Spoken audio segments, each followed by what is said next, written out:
भक्तजनों, हर हर महादेव। श्री शिव महापुराण भाषा द्वितीय रुद्र संहिता का सती खंड 36वां अध्याय वीरभद्र का अद्भुत पराक्रम।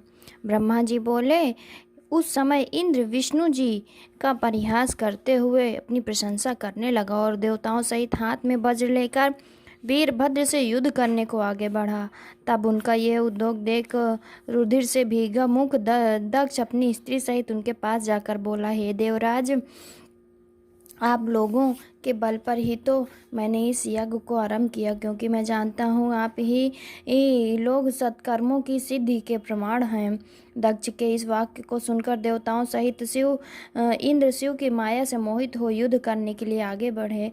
उनका शिव गणों से घोर युद्ध हुआ। यद्यपि भृगु जी ने दक्ष के संतोष के लिए शिव जी के गणों का उच्चाटन किया। भूत प्रेत पिशाच पराजित होने लगे। तब यह देख वीरभद्र को बड़ा क्रोध आया और उस महाबली ने महात्रिशूल से देवताओं को गिराना आरंभ किया। देवता यक्ष सिद्ध चारण सभी उनके त्रिशूल से घायल हुए। उनकी भयंकर मार से कितने ही देवता कटमर कर खेत रहे और कितने ही भाग चले। देवताओं की भयंकर पराजय हुई। इंद्र जैसे लोकपाल ही कठिनता से युद्ध में खड़े रहे। तब उन्होंने देवगुरु बृहस्पति से अपनी जय का उपाय पूछा। बृहस्पति भगवान ने शंकर के स्मरण कर इंद्र से बोले, हे इंद्र, मैं क्या कहूँ, जो सिद्धांत पहले विष्णु जी कहे गए वही प्रधान है। शिव जी का विरोधी कभी सफल और विजय लाभ नहीं कर सकता। तुम मूर्ख हो जो लोकपालों सहित इस यज्ञ स्थल में आए। ये परम कुपित शिव जी के गण हैं, इस यज्ञ में विघ्न करने आए हैं। इनके समक्ष तुम क्या पराक्रम करोगे? ये तो अवश्य ही विघ्न करेंगे। इनके द्वारा इस यज्ञ में विघ्न का कोई उपाय नहीं हो सकता। ब्रह्मा जी कहते हैं कि जब बृहस्पति जी ने ऐसा कहा तो उनके इन वाक्यों को सुनकर इंद्र लोकपालों को बड़ा खेद हुआ। उसी समय अपने महावीर गणों सहित वीरभद्र ने मन में शंकर जी का स्मरण कर इंद्रादिक देवताओं से कहा, हे मूर्खों, तुम लोग इस यज्ञ में क्यों आए हो? अब तुम सब मेरे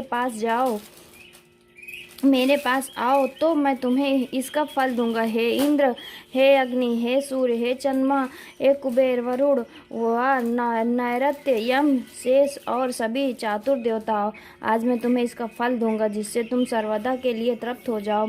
ऐसा कहकर गणों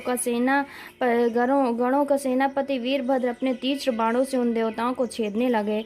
उनकी भयंकर मार से देवता भाग गए। फिर अपने गणों सहित वीरभद्र यज्ञ मंडप में पहुंचा। युद्ध से भागे देवता उनका समाचार देने के लिए पहले ही विष्णु जी के पास पहुंचे और कहा कि हे रामानाथ, जैसे भी हो इस यज्ञ की रक्षा कीजिए। तब ऋषियों के ऐसे कहने पर विष्णु जी वीरभद्र से युद्ध करने को संपन्न हुए। सुदर्शन चक्र लिए चतुर्भुज भगवान विष्णु यज्ञ मंडप के बाहर आए। उन्हें देख वीरभद्र की भक्ति टेढ़ी हो गई। उसने अपने अत्यंत क्रुद्ध हो विष्णु जी से कहा कि हे विष्णु, क्या आपने भी शिव जी की शपथ का उल्लंघन कर दिया? भला आपका चित्त ऐसा क्यों हो गया? क्या आप शिव शपथ का उल्लंघन कर सकते हैं? परंतु मैं तुमसे पूछता हूँ कि तुम दक्ष के यज्ञ को कैसे बचा लोगे? क्या तुमने सती के कर्मों को नहीं देखा? या क्या दधीच ऋषि ने जो कुछ कहा था उसे तुमने नहीं सुना? अच्छा, तो तुम दक्ष के जिस यज्ञ में पूजित होने आए थे, आज वहीं पर मैं तुम्हारा वक्ष स्थल फाड़ूंगा। अब तुम्हारी जो रक्षा करेगा उसे बुला लो।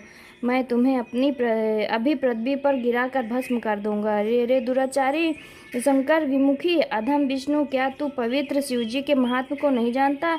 अच्छा तो ठहर, मैं तुझे अभी यमलोक भेजता हूँ। ब्रह्मा जी कहते हैं कि वीरभद्र के ऐसे वचन को सुनकर बुद्धिमान भगवान विष्णु मुस्कुराते हुए बोले, हे वीरभद्र, मैं शंकर जी का सेवक हूँ, विमुखी नहीं। मूर्ख दक्ष ने यज्ञ के लिए मुझसे प्रार्थना की थी। भगवान शंकर के समान ही मैं भी भक्त के वश में हूँ। दक्ष मेरा भक्त है, इसलिए मैं इसके यज्ञ में आया। मैं जानता हूँ कि तुम रुद्र कोप से उत्पन्न होने वाले एक वीर हो, परंतु मैं तुम्हें हटा दूंगा और तुम भी मुझे हटाओ।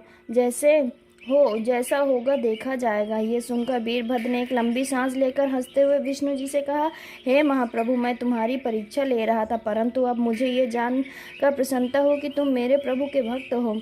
अब मैं जान गया कि जैसे शिव हैं वैसे ही तुम भी हो। विष्णु जी ने कहा, नहीं, तुम निशंक हो, मुझसे युद्ध करो, मैं तुम्हारे अस्त्रों से व्याप्त होकर अपने आश्रम को वापस जाऊं। वीरभद्र विष्णु जी से युद्ध करने को तैयार हुआ। इति श्री शिव महापुराण भाषा द्वितीय रुद्र संहिता सती खंड का 36वां अध्याय समाप्त। भक्तजनों, हर हर महादेव।